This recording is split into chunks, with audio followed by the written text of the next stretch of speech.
Selamat bertemu kembali dalam pembelajaran daring. Dalam mata kuliah Struktur Perkembangan Tumbuhan 2 atau Anatomi Tumbuhan. Topik kita saat ini adalah jaringan sekretori. Kemampuan akhir yang diharapkan dari pertemuan ini adalah mahasiswa dapat menjelaskan jaringan sekretori pada tumbuhan.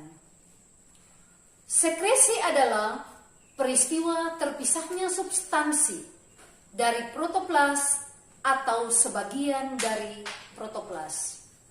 Substansi yang dipisahkan itu dapat berupa kelebihan ion yang dipisahkan dalam bentuk garam, kelebihan hasil fotosintesis yang dipisahkan dalam bentuk gula. Dapat pula bagian dinding sel, senyawa yang mungkin merupakan hasil metabolisme, namun tidak dapat dipakai atau sebagian saja digunakan, misalnya alkaloid, tanin, terpenoid, dan berbagai kristal, atau substansi yang memiliki fungsi khusus setelah disekresikan seperti enzim dan hormon. Pengeluaran substansi yang tidak berguna bagi tumbuhan biasanya disebut ekskresi. Di dalam tumbuhan, perbedaan antara sekresi dan ekskresi tidak begitu nyata. Sebab di dalam sel yang sama, substansi yang dihimpun adalah berupa sisa maupun yang akan digunakan kembali. Jaringan sekresi dibagi menjadi 3 kelompok berdasarkan senyawa yang dikeluarkannya, yaitu 1. Jaringan rekresi adalah senyawa yang dikeluarkan dari tubuh lewat jaringan ini belum masuk ke dalam proses metabolisme. Kedua, jaringan ekskresi adalah senyawa yang dikeluarkan merupakan hasil akhir suatu proses metabolisme. Ketiga, jaringan sekresi adalah senyawa yang dihasilkan masih ikut berperan dalam proses metabolisme. Kita masuk dalam struktur sekresi luar. Struktur sekresi luar meliputi rambut kelenjar serta kelenjar di permukaan tubuh-tumbuhan, nektarium atau kelenjar madu, serta hidatoda. Struktur sekresi luar yang sederhana dapat berupa sebagian epidermis yang dapat bersekresi atau berupa rambut kelenjar. Rambut kelenjar dapat terdiri dari satu sel atau tersusun oleh tangkai dan kepala yang masing-masing dapat bersel satu atau bersel banyak. Sekresi dihasilkan oleh kepala rambut kelenjar seperti pada rambut kelenjar di batang muda tembakau. Tumbuhan berkayu banyak yang memiliki rambut kelenjar yang tersusun berkelompok yang disebut dengan koleter dan terdapat pada daun muda dalam tunas. Rambut-rambut menghasilkan sekresi lengket yang menutupi seluruh tunas pucuk. Setelah daun muda dalam tunas berkembang lebih lanjut, rambut kelenjar mengering dan tanggal. Diduga koleter melindungi pucuk terhadap kekeringan. Nektarium atau kelenjar madu mensekresikan cairan yang mengandung gula. Nektarium terdapat di dekat floem dan xilem yang membantu dalam menghasilkan zat yang disekresikan.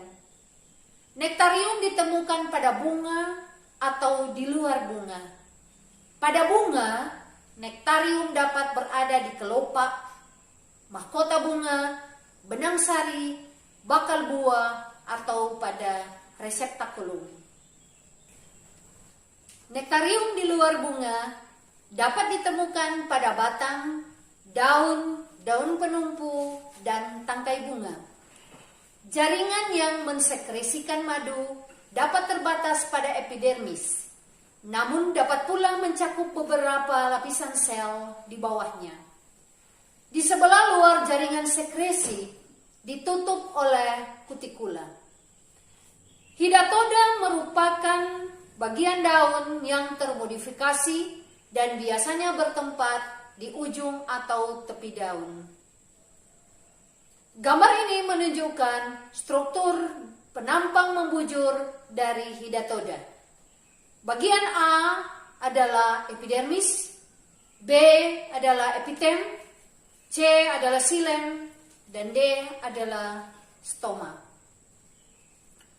Melalui tempat itu, hidatoda mengeluarkan air dari bagian dalam daun ke permukaannya. Air yang dikeluarkan berasal dari xilem, dibebaskan di permukaan daun dengan melalui epitem, yaitu jaringan renggang yang terdapat antara ujung xilem dan epidermis. Kita masuk yang kedua, yaitu struktur sekresi dalam. Struktur sekresi dalam dikelompokkan menjadi sel sekresi, ruang sekresi, serta saluran sekresi dan latisifer. Sel sekresi seringkali tampak sebagai sel terspesialisasi yang tersebar di antara sel lain yang kurang terspesialisasi. Karena perbedaannya itu, sel tersebut dinamakan idioblas. Seringkali sel sekresi merupakan ciri khas bagi kelompok tumbuhan dan dapat dipakai sebagai karakter dalam klasifikasi. Ruang serta saluran sekresi dapat dibentuk dengan cara penghancuran sel, disebut rongga lisigen, atau karena pemisahan sel satu dengan yang lain, disebut rongga sisogen. Contoh ruang lisigen adalah pada daun inggu atau Ruta graveolens, dan contoh ruang sisogen adalah saluran Hals pada daun pinus. Latisifer adalah sel atau seri sel yang bersambungan yang mengandung lateks. Cairan lateks seringkali berwarna putih seperti susu, namun ada pula yang tak berwarna atau berwarna coklat atau oranye.